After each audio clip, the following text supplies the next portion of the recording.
श्री सुब्रह्मण्य भुजंग प्रयात स्तोत्र जगद्गुरु भगवान आदि शंकराचार्य कृत। भावानुवाद अंकुर नागपाल। श्री कुमार परब्रह्मणे नमः। सदा बालरूपापि विघ्नाद्रिहन्त्री महादन्ति वक्त्रापि पञ्चास्य मान्या विधीन्द्रादिमृग्या गणेशाभिधामे विधत्तां श्रियं कापि कल्याणमूर्तिः।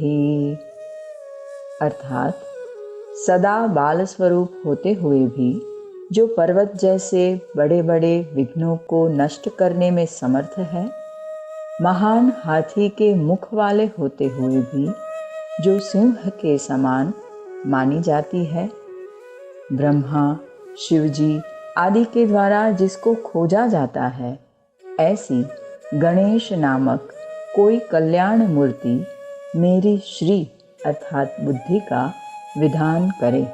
न जानामि शब्दं न जानामि चार्थं न जानामि पद्यं न जानामि गद्यं चिदेका षडास्या हृदि द्योतते मे मुखान्निः सरन्ते गिरश्चापि चित्रम्।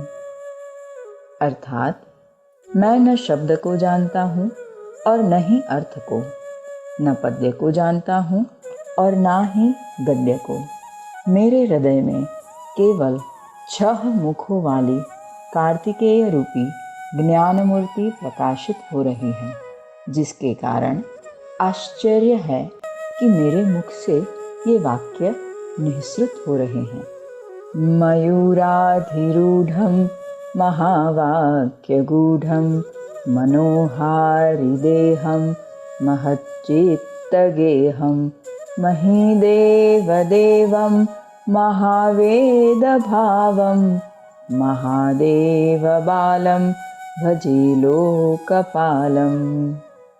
अर्थात मयूर पर चढ़ने वाले जिनके महान वाक्य बड़े गूढ़ होते हैं, जिनका शरीर अत्यंत मनोहारी है, महापुरुषों का मन ही जिनका घर है, सभी ब्राह्मणों के जो देवता हैं तथा जो महान वेद के साकार रूप हैं, उन महादेव पुत्र लोक स्वामी कार्तिकेय को मैं भजता हूँ।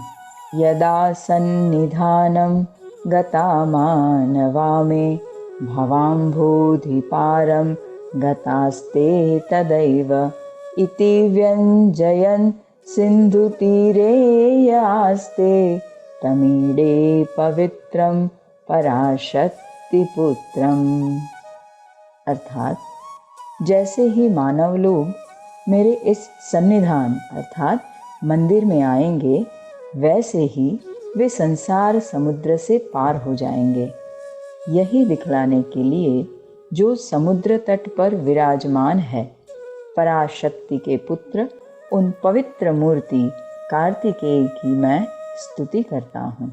यथाब्धेस्तरङ्गालयं यान्ति तुंगा तथैवापदः सन्निधौ सेवतां मे इति वोर्मिपङ्क्तिर्नृणां दर्शयन्तं सदा भावये हृत्सरोजे गुहं तम्।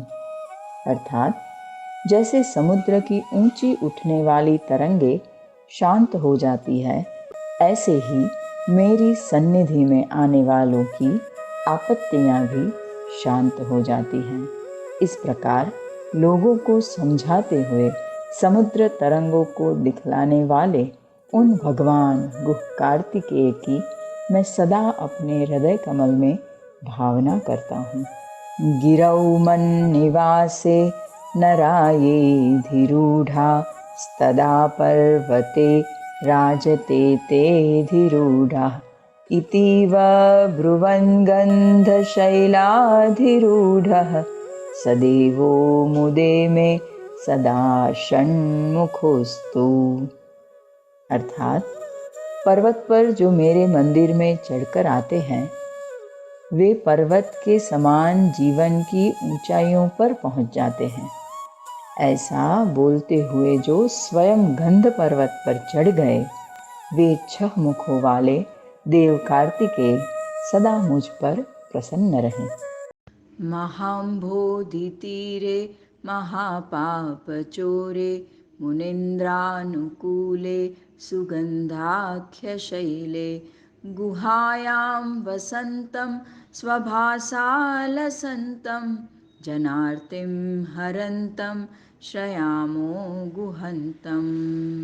अर्थात बड़े बड़े पापों को हरने वाले महान समुद्र के तट पर श्रेष्ठ मुनियों को अनुकूल पड़ने वाले गंध पर्वत की गुफा में निवास कर रहे, अपने तेज से प्रकाशित हो रहे, लोगों के संकट को हर रहे उन भगवान गुह कार्तिकेय का हम आश्रय लेते हैं। लसत स्वर्णगेहे नृणां कामदोहे सुमस्तोमसञ्छन्नमाणिक्यमञ्चे समुद्यत्सहस्रार्कतुल्यप्रकाशं सदा भावये कार्तिकेयं सुरेशम। अर्थात मनुष्यों की इच्छा का विषय बनने वाले रमणीय स्वर्ण भवन के भीतर पुष्प समूह से ढके हुए तथा माणिक्य से बने हुए आसन के ऊपर हजारों उदीयमान सूर्यों के समान प्रकाश जैसे दीख पड़ने वाले देव स्वामी कार्तिकेय की मैं सदा भावना करता हूँ। रणध्वंसके मंजुलेत्यन्तशोणे मनोहारि लावण्यपीयूषपूर्णे मनः षट्पदो मे भवक्लेशतप्तः सदा मोदतां स्कंदते पादपद्मे। अर्थात हे स्कंद, सांसारिक क्लेशों से तप्त मेरा यह मन रूपी भौरा आपके उन चरण कमलों में सदा आनंद करता रहे, जिन पर नुपुर हिल रहे हैं, जो अतीव लाल है तथा मन को हरने वाले लावण्य अमृत से परिपूर्ण है। सुवर्णाभदिव्याम्बरैर्भासमानां क्वणत्किङ्किणीमेखलाशोभमानां लसद्धेमपट्टेन विद्योतमानां कटिं भावये स्कंदते दीप्यमानाम्। अर्थात हे स्कंद, मैं आपकी उस दीप्तिमती कमर की भावना करता हूँ जो स्वर्णिम आभा वाले दिव्य वस्त्रों से ढकी हुई है, जिस पर हिलने वाले नुपुरों की मेखला सुशोभित है तथा सुंदर सुनहरी पट्टिका के कारण जो विशेषतः चमक रही है।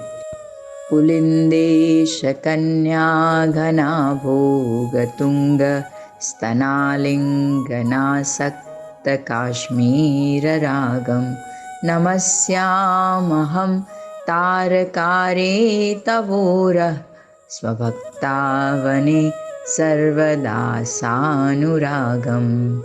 अर्थात हे तारकासुर के शत्रु, पुलिन देश की कन्या वल्ली देवी के दृढ़ परिपूर्ण एवं ऊंचे स्तनों के प्रगाढ़ आलिंगन के कारण उन पर लगे हुए केसर से आपका वक्षस्थल लाल हो चुका है, जो सदैव अपने भक्त की रक्षा करने की आपकी भावना का मानो प्रतीक बन चुका है।